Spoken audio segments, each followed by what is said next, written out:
Big breath in. There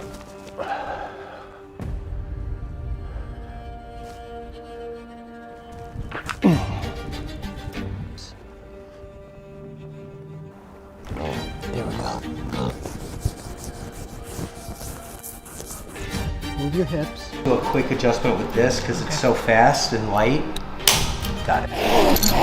All right, that's where it hurts. Okay, that's the tail. Can I work with you? Do a little checkup on you? All right, so let's do that. We're gonna work on you today. I know. Here. The hip was out. Come, hey. You got it. Good boy. Good boy, you got it. And then there's another move that we do Stay too. here. Stay here. Just Nice this and tight and stop. Got it. Is that correct? That's what I've been saying though, like this guy is a fucking, oh no, not the Yorkie.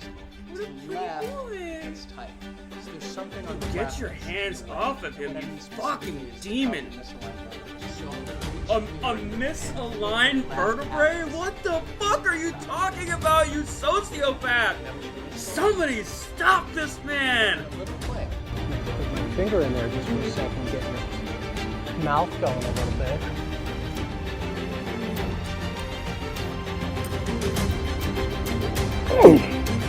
This is Herschel. Yep, this is Herschel. Would it be okay if I work with you, Herschel? I know. Ooh, can you hear yeah. Hired this guy to come out because we saw him on YouTube, and now Miso hasn't walked the same ever since. Samson, would it be okay if I work on you? I don't know if we're gonna get a yes out of him today, but I still like to ask. So now I'm in his base of his neck, and I'm just massaging him right now. I gotta like calm him down a little bit first. That's a bad spot. Here, clip. C5. So I'm gonna adjust a spot here. You heard that one too, right? There's another one. Oh. I'm on the tail now.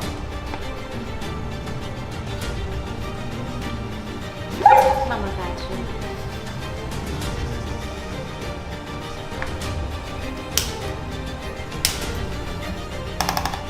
Yeah, so she wrenched this back hip and misaligned it.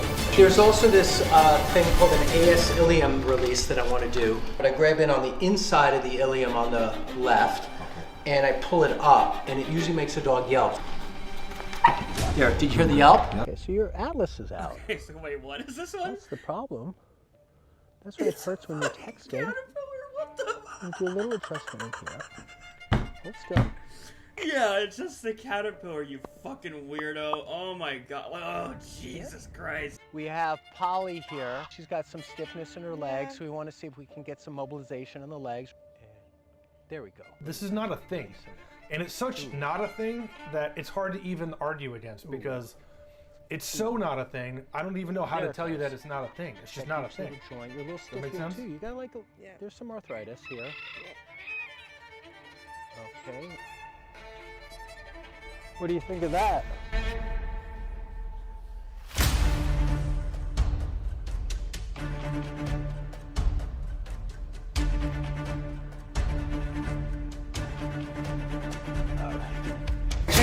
Hey. Whoa. That's enough. So this time, No. No. It's fairly severe arthritis. Yeah. And the longer we're out and the hotter the day, you know, the slower he moves. so he's got a muzzle on today, and that's good for all of us probably. Yeah. Murphy, I know you're not in the mood, but can I work with you today? Got it.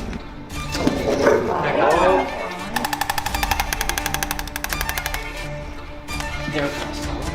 There it is.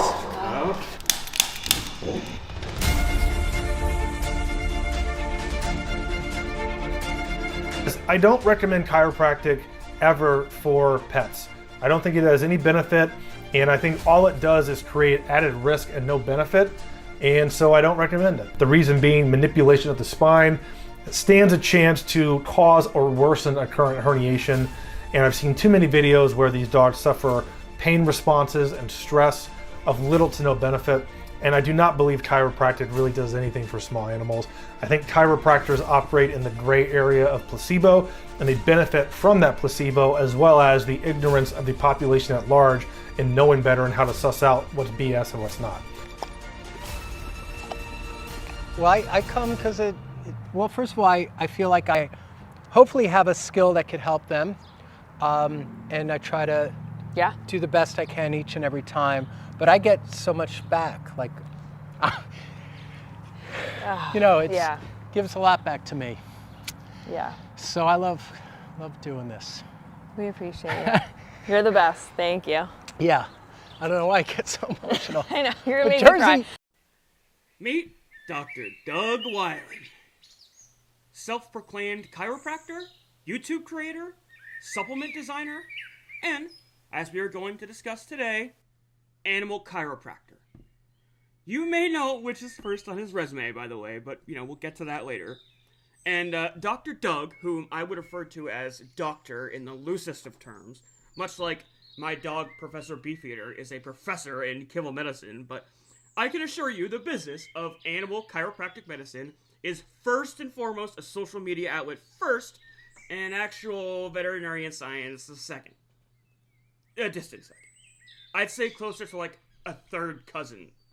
And I say all that to say that basically there is no medicinal benefits to doing an alignment on an animal. None that have been proven through board-studied or patient-driven research anyway, and is very much not recognized by medical accreditation. But Dr. Doug, as I so lovingly like to refer to him, has amassed quite the social media following.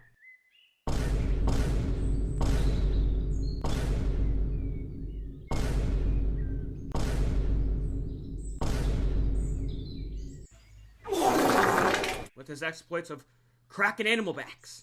Love the shirtless pic, by the way. That was definitely needed. But before we get there, before we talk about the business that is cracking puppy backs in the name of social media clout, we need to first have a discussion about chiropractic medicine as a whole. I know. I am basically walking into kind of a minefield here. The conversation surrounding the validity of chiropractic medicine on humans, keyword there, humans, is speculative. One that, especially online, turns to split people into two very prudent camps. I don't say that to imply I believe there are no medicinal benefits to its patients that have very real neck and spine injuries in working in close conjunction with their doctor. Okay, so where do we start? There's so much information out there, and people are split into so many factions of believers and skeptics, and they have a hairline trigger about their relationship to the two. So let's just take it from the top. Good old-fashioned Wikipedia. I don't care what anybody says. It may not be certified official, but I trust Wikipedia to give me the no BS answer to almost anything. You may not trust it, but it's constantly being peer-reviewed. So people with some far-off study somewhere can't cite that as a one-off inference that someone else coming in arguing otherwise. It's basically peer-reviewed information that is curated by us as a society. So anyway, what does good old Wikipedia have to say? Okay, so right off the bat, I'm seeing some stuff that concerns me. Alternative medicine. That's never good. That's like the same boat as people claiming essential oils will cure your cancer. Drinking your own urine is the key to external life. Okay, hold on. A chiropractor may have a doctor of chiropractic degree and be referred to as a doctor, but is not a doctor of medicine or a doctor of osteopathic medicine. Well, wait a minute, though. It says right here on Dr. Doug's LinkedIn, he went to Cornell. Oh. Okay. So he went to Cornell for human ecology. Okay, well that's not medicine. But okay, here we go, right here. Doctor of Chiropractic at Life University. Okay, well what's up with Life University? Oh, great! It's a private university that for the past several years has had accreditation status on probation. Okay, low graduation rates. Well, that's not overly concerning. Just because people that can't graduate doesn't mean the science isn't valid. Eesh. Life attempted to blame its poor graduation rates on its number of minority students? Okay, that was a turn I was not expecting, but moving on. Okay, here we go. It seems the new accreditation troubles stem from a lack of focus on very core educational activities, such as learning outcomes, curricular effectiveness, and quality patient care. Oh boy. Okay. So far, the doctor isn't real, the school doesn't teach the students very well that they have, and even the curriculum it's teaching doesn't have a high quality of patient care. So even if we were operating in the assumption that chiropractic medicine on animals was effective, this guy certainly wouldn't be very good at it. But okay, just for the sake of argument, let's examine the legitimacy of chiropractic medicine as a whole. Chiropractors were invented in the 1800s by a magnetic healer during a seance. He apparently came up with this idea that you could fix all the ailments of the body by manipulating the spine. Holy shit, well, that's interesting. Is that true? According to an article by Yvette de Tremont, it's totally true. Quote, as the legend goes, chiropractic medicine was born on September 18th, 1895, when Daniel David Palmer, a magnetic healer in Davenport, Iowa, met a deaf janitor named Harvey Lillard. Palmer claimed they had a conversation about how Lillard's hearing could be repaired by adjusting his spine, and with a crack of the back, the janitor's auditory woes were cured. This was the launching point for the pseudoscience of chiropractic, how the practice of chiropractic medicine is commonly referred to. From there, Palmer continued to work on his theories, eventually opening up chiropractic schools that still exist to this day. Yearly tuition at the Palmer College of Chiropractic in Iowa costs $34,000. Oh, an acceptance rate is 100%. That's shocking.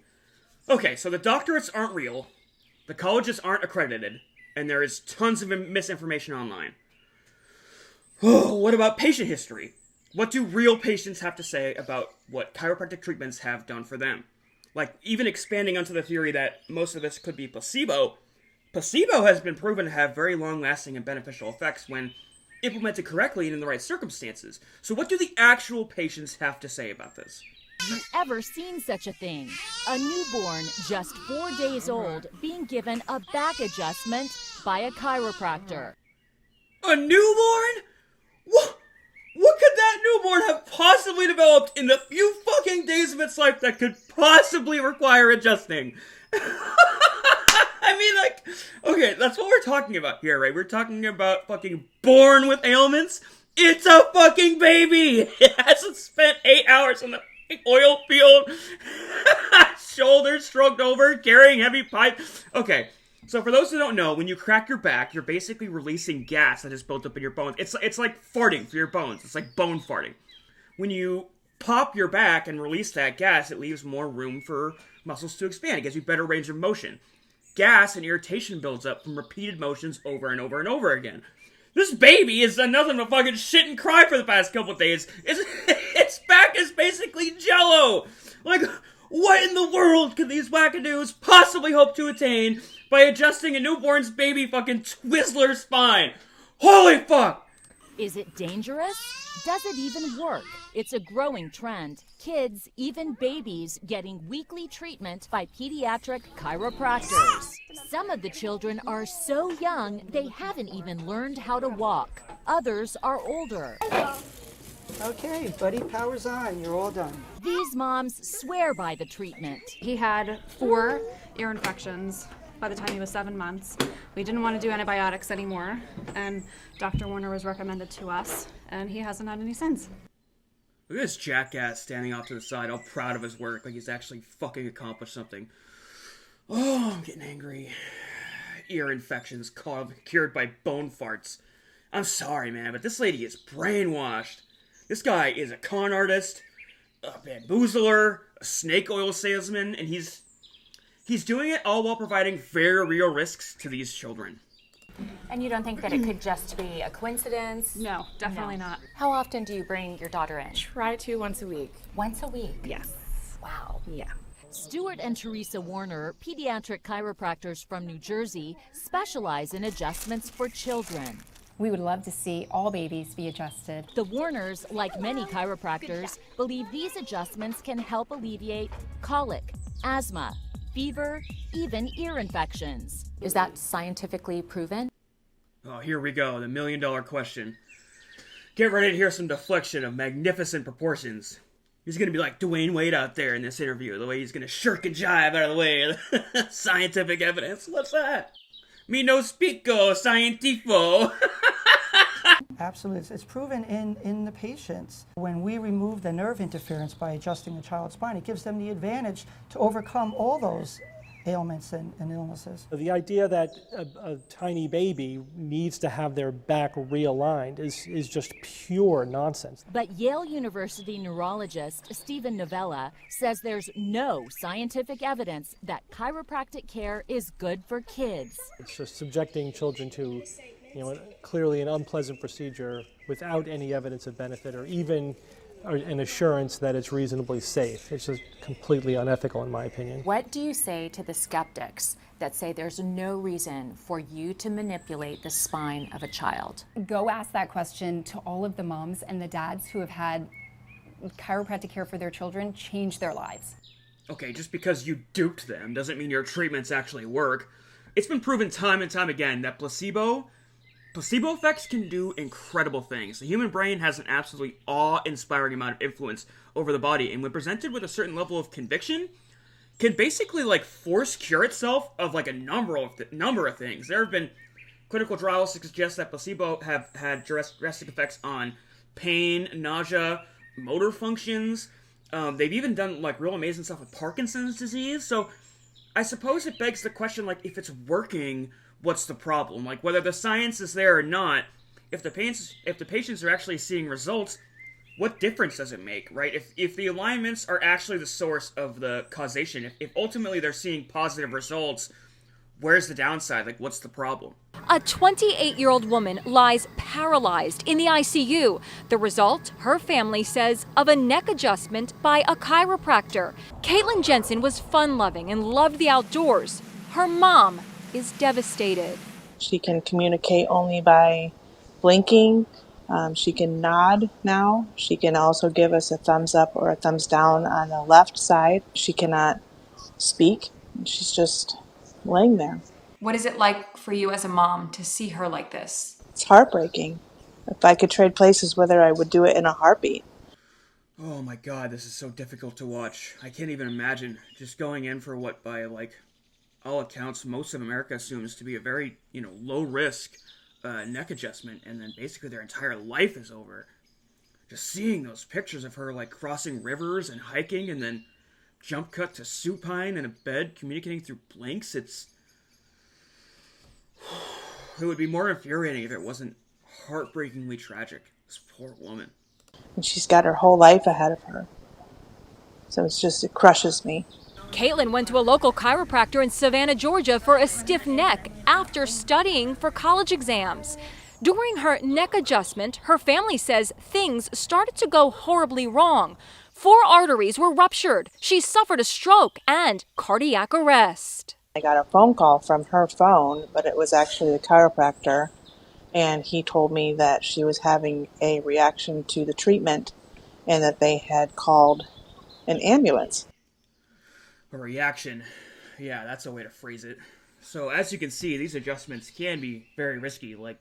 Granted, it's not like this is happening every day, but even if there's even a sliver of a chance this could happen to a patient, why risk it? I understand the argument of, well, it works for me, so why does it matter? This is why. Because a lot of these chiropractors are predatory and think they know more than they do and think their treatments do more than they do. This is a long shot from an isolated incident. There are even worse cases of people coming to very predatory chiropractors who capitalize on vulnerable people and misinformation to milk them out of thousands of dollars. I read about another case where a gentleman walked into a chiro office complaining of numbness in his feet. And so the quote-unquote doctor, the chiropractor, just signs him up for 10 treatments, claiming all he needed was some adjustments and he'd be good to go. Well, that gentleman actually had congenital heart failure, and by the 8th session suffered a massive heart attack and died. Look, at the end of the day, there are in fact a lot of very good chiropractors who operate in the realm of basically deep tissue massage and physical therapy, and there very well can be beneficial effects to seeing them when done in conjunction with an actual doctor who has an actual degree. If you go see a chiropractor, just make sure you're doing it with your doctor. Some of these chiropractors claim to be the end-all be-all and can cure anything by just basically squeezing some farts at your back. And that's where we are taking considerable umbrage today. If there is little to no ground for chiropractors to stand on for the basis of treating human beings, how far removed are we from the realm of physical evidence and result-based treatment programs are we when we start to examine that on animals? When we looked at Dr. Weiland. If the medical community looks at Cairo with a raised eyebrow, the veterinary community is completely debunking back adjustments for animals. There is virtually no verified evidence to suggest that popping bone farts out of a dog's back is doing anything but putting undue stress and pain onto the said animal. Hence where a lot of my animosity for the man comes from. So, let's take a look at the video that started me down this crusade in the first place. Oh, I can't stand this guy. And let's do hips now. Ooh.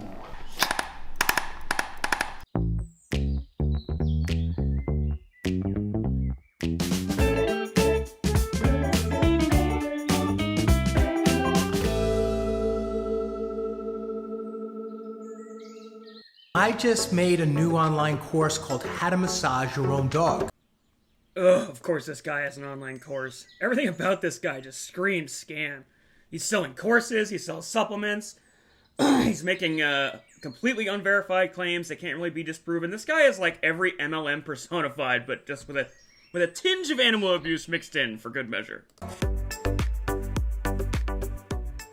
All right, I am so excited. I have Mr. Mo here today and his mom and owner, Travalia. That's right. Tell us a little bit about Mr. Mo. How old is he? What's his breed? What do you know about him? And also, most important, how did you come to be in Mr. Mo's life and vice versa? So Mo is 15 and he happens to be a full-bred Chihuahua. Mr. Mo, oh, I'm such a sucker for a well-behaved Chihuahua. They get such a bad reputation as ankle biters and yippers that, like, when I see one really behave like Mr. Mo here, like mine, it just, melts a little piece of my heart. Yeah, let me tell you, we haven't even started yet, and just seeing those first few images of him, like, shoving his arms into that tiny dog's spine with that gun, already uncomfortable. I don't even like that he is near this little guy, but he's 15 too. His bones are so burled like candy canes. Like, stay away from him, dude. I just want to jump through my screen and grab this guy by the collar and just fucking, eject him from the club. Just remove him from the situation completely. Don't you dare touch that beautiful boy. Absolute menace. Wow, okay. 15 years old is pretty good. I did the wisdom panel, so I found out he really is all Chihuahua. Nice. I've had him since he was 6 months old. I bought him in Chicago when I was in grad school, and I'm originally from Miami, so he's traveled with me everywhere I've been. He's always been 14 and a half years. Yeah. He's always been this quiet. He's never really played with toys or chewed things, and he's just a real cat dog, I like to call him. He's just real relaxed. You're a cat dog, I get that. He's like a little shaky. Is that because he's scared, or That's he all shakes a little his bit? life. Yeah, that's definitely a thing, the Chihuahua shake. But, I don't think it's just that he's done all his life. I think he's picking up this man's aura and can just intuitively, he can sense something is up. Dogs, they obviously can't speak, so almost all their interaction with us is nonverbal. They're able to glean a lot of information from just the way someone carries themselves or the tone of interaction. And everything about this man is sending poor Mr. Mo into fight or flight. He is like in meltdown mode. And he's literally trembling at the sight of him. Oh, I hate it so much already! Oh, he's been like that? He's always been nervous. He quivers a little bit. Recently you said his hindquarters have been a little achy or... They just look stiff. Okay. When he walks, he seems a little more uncomfortable. And sometimes he'll just stop and almost like, I can't go up these stairs today. And so I'll just pick him up or carry him. So I just want to make sure that, one, there's no injury. I didn't do anything to cause one, but we just never know. And just to see if we could get him in top-notch shape so he can live a longer life. Okay, I like that. So that's called wellness, right? And keeping him well. And how about, is he able to eat standing up, or does he have to lie down to eat? No, he eats standing up. Yeah. And the reason I ask that is sometimes with some senior dogs, they can't like bend their neck down towards a bowl or pick their head up. And so that flexion and extension is something I always like to look at with some of the senior dogs and see if he has good range of motion. And I've been reading some of your things, so I massage him. Oh, you do massage him? And I move his neck to the good. side, and I've been learning from you. Oh, good. Ugh, if you can see the brainwashing that's prevalent already, like the indoctrination into this belief that is at the core of chiropractic medicine, already rearing its ugly head. Let us not forget that Palmer developed chiropractic medicine as a religion. It's not science, it's faith. And we are seeing the symptoms of that even here. This guy might as well just be running a cult. So much of this is preying upon people's ignorance and wanting to believe in it. You can see that already it doesn't matter if little to nothing is going to be gained out of this session. She's already in. She's a believer. He is obviously going to be putting Mr. Mo through the gambit here in a little bit. And because her brain is telling her this is medicine, she's going to be ignoring all of the immediate common sense indicators just screaming at her, "Stop hurting my effing dog." Oh, it's sad. Good. So you practice some of his range of motion and his movements. And just so I could prepare him Yeah. for being touched by doctors and nurses. Yeah. So That's so good that you do that. Yeah. And it makes you a good mom. I'm trying. You're a good mom. So let's get started. Would it be okay if I work with you, Mr. Mo? Is it okay, Mama? I'll take that as yes. Okay, he's giving me a little kiss. All right, so that's a yes, I think. And is it okay if I work with Mr. Mo today? Yes, All right. please. I like to ask for consent, and it's just my style. Yeah, I would hope so. But it's good to do. I told him you would ask questions. Yeah. All right, you ready to get started? I'm going to check you a little bit. So the first thing I want to do is, you're such a sweet boy. First thing I want to do is bring your head up. So we're going to slowly bring your head up into extension. It doesn't want to come much higher than that. Let's do it one more time. Okay, that's pretty good. It's not horrible, but we could do better, I think. So we're going to see if we can change that right now. Such a sweet guy. And let's pull your head down a little bit into flexion. Actually, He doesn't like that position. flexion's not great either. Okay. Let's bring your head all the way to the right shoulder. Oh, that's good. I got you all the way there. And, oh, not yet. Don't bite me yet. Okay. So the right lateral flexion was better than left lateral flexion. Dude, you turned his head, and he fought you every step of the way, almost nipping at you in the process. Stop pretending you gleaned any kind of meaningful info from that. This is an unwilling participant. Whether or not that dog's head goes from side to side is going to be completely up to the dog to do so. And right now, he wants nothing to do with you or your hokum theories about lateral inflection. Ass. Flexion, he got a little tenderness or pain bringing it down towards his sternum. And then coming up into extension was decent, but could be better. So let's do a little bit of work, okay? He's really shaking now, but we're just gonna, fine. but that's what he does? Okay. So I'm feeling up here at the atlas and the pole area, and that's between your occiput and the atlas, which the occiput is the base of the skull, and we're in that atlantal occipital junction between this top area. On a horse, we call it the pole. Okay. On a dog, we don't really call it that, but I like calling it the pole. He's even acknowledging that his bullshit chiropractor terms don't apply to dogs. What a fucking jackass. I like to call it pole. I also like to call this meaningful. Is anybody buying this? Like, what are you doing here? I even call it on humans sometimes, which is incorrect, but I do it anyway.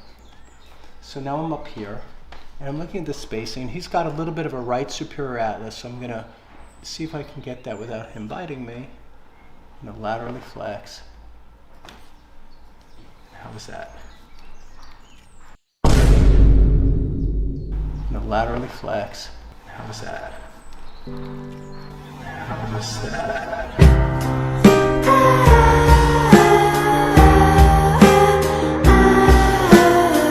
He's licking a little bit. Okay. A little yawn. Alright, I know he's thinking of biting me a little bit. Let's see. 1 second. A little bit here. I have You can never help seen him bite anyone. You've never seen him bite anyone, and now he's making frequent attempts at biting this guy's fingers off? You don't think that might be a red flag, and maybe it's time to stop? Like, physical uncomfortability aside, there is such a thing as, like, mental stress and mental anguish for dogs.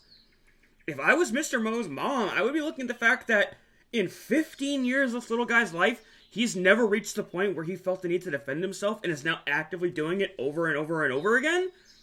That, like, maybe it's time to step away. I don't know. Maybe that's just me. There it goes. All right, I got it. Did you hear that click? You could hear it a little bit, right?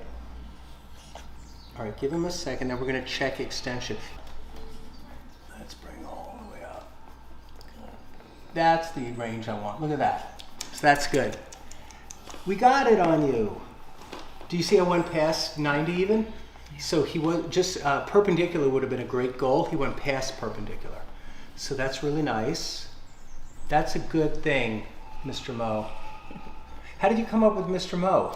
Well, I first named him Moo because of the markings. He looks like a little cow. He does look like a little cow. But when I would tell him to move, he thought I was calling him. So I said, we have to change this to Mo. Oh, like you want him to move? Yeah, like move. And he's like, yes. Because it sounded like move to him. That's so funny.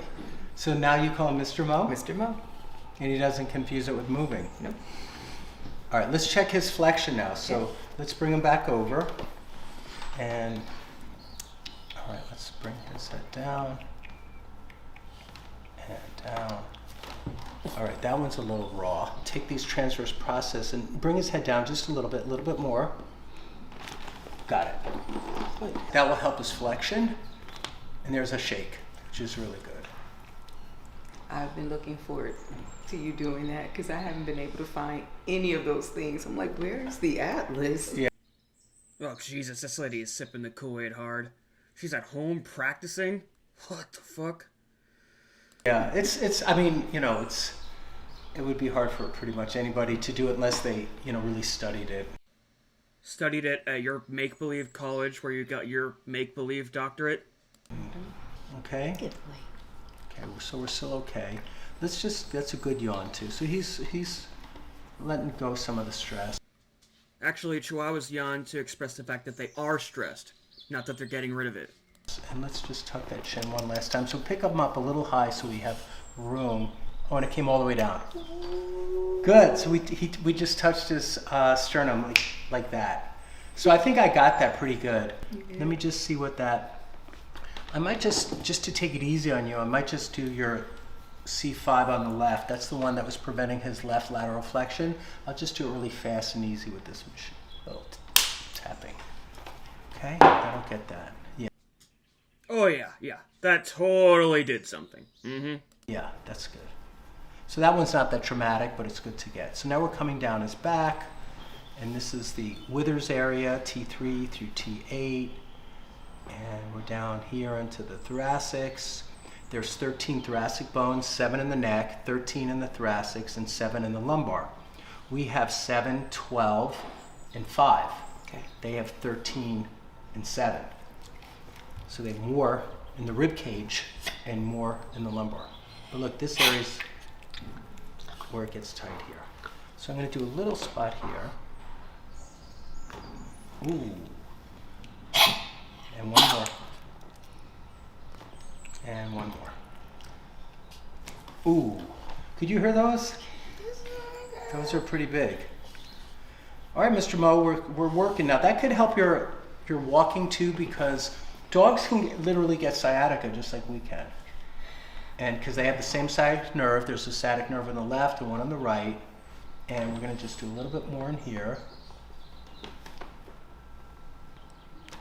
And let's do the hips now. Do one hip at a time. Ooh, that clicked too. Did you hear those?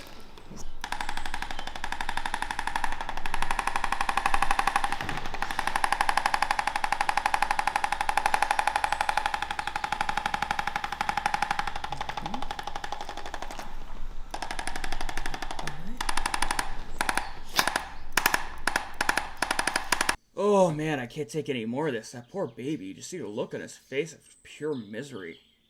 As soon as he starts taking out that gun, it reaches like levels of uncomfortability for me. But now you can see what basically this asshole's videos are like. I think everything this guy is doing is completely based on nothingness and has little to no evidence suggests anything he's doing is really anything but just abusing these poor animals, and I think he should be stopped. He's become somewhat of a meme on YouTube and TikTok. I noticed he doesn't have the Animal Cracker account on TikTok. I think he's just known as Doug Wowen on there. Likely because that app skews kind of younger and is very politically correct forward.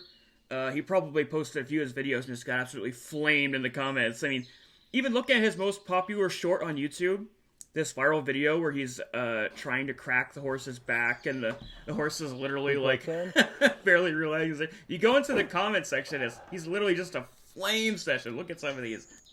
As a seahorse chiropractor, he is very professional with his technique.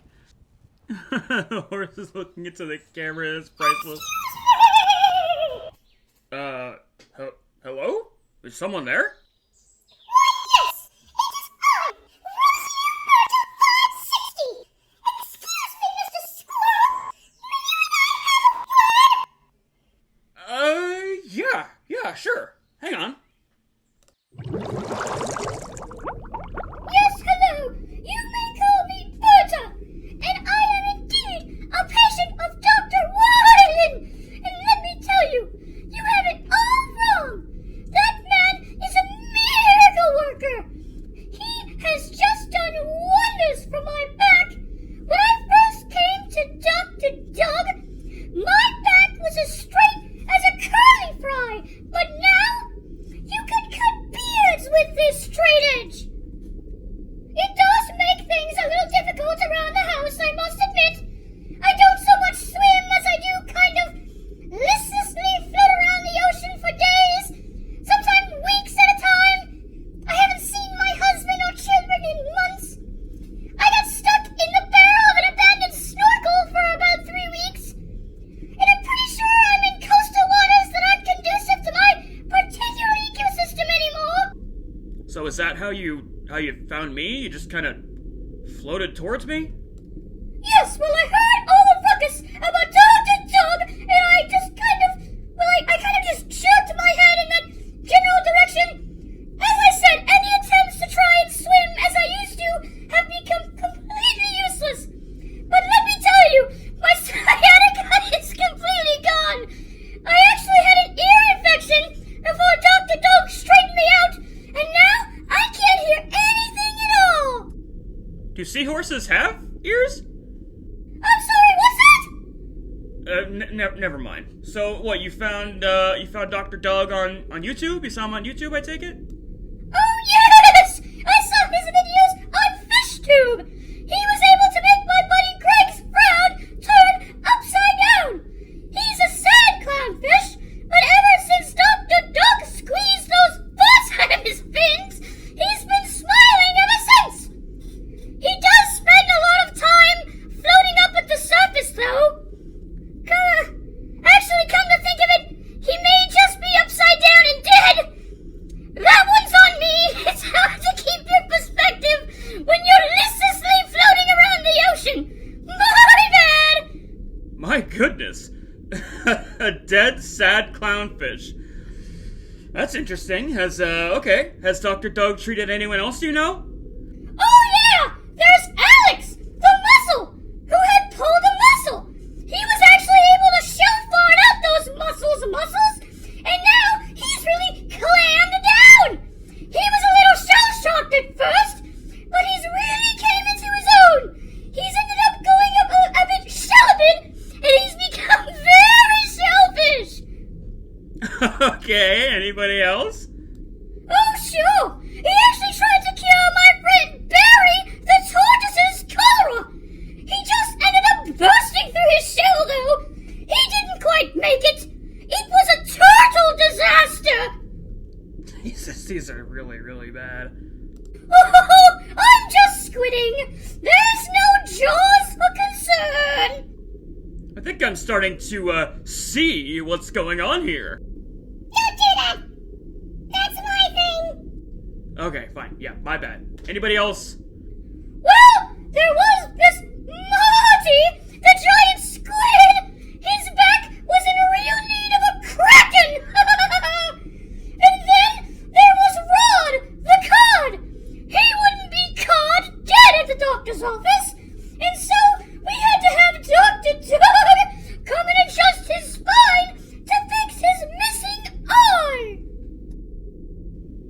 missing eye? Yes! He was attacked by a loan shark from the Lobsters Union. So I brought him to Dr. Doug to get an alignment. You brought him to a chiropractor? For a missing eye? Salmon had to do it. Uh-huh. How'd that go? Well, let's just say he's with God Almighty now. He sleeps with the fishes. He was krilled in action. These are really starting to get bad. I think we're done here. Oh, well, sorry I couldn't be funnier for you. Okay, well, thanks for stopping by there, Berta. We'll catch you later. You're just jellyfish. You don't have a sophisticated sense of humor. This is a load of products. I'm carrying you up for fishing for compliments. Make sure you tune in next time. Thanks for the opportunity.